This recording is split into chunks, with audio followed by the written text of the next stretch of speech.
The depression that was existing on East Central Arabian Sea yesterday, that got intensified into a cyclone on today morning, and that cyclone was named as Kyar, which is actually a Burmese word. According to the normal standard operation procedures and standard norms, Kyar is the name chosen for this cyclone.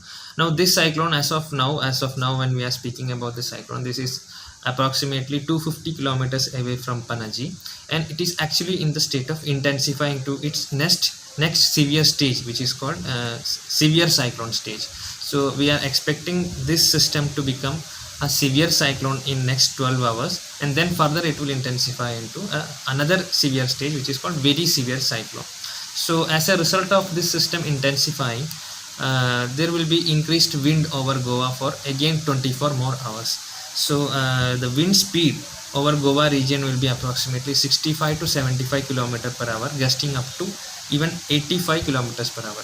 So this is the condition of wind it is going to be. So we are requesting fishermen once again that they should not venture into sea for next 48 hours, because once this system intensifies, like now it is moving towards north, slightly in the northeast direction.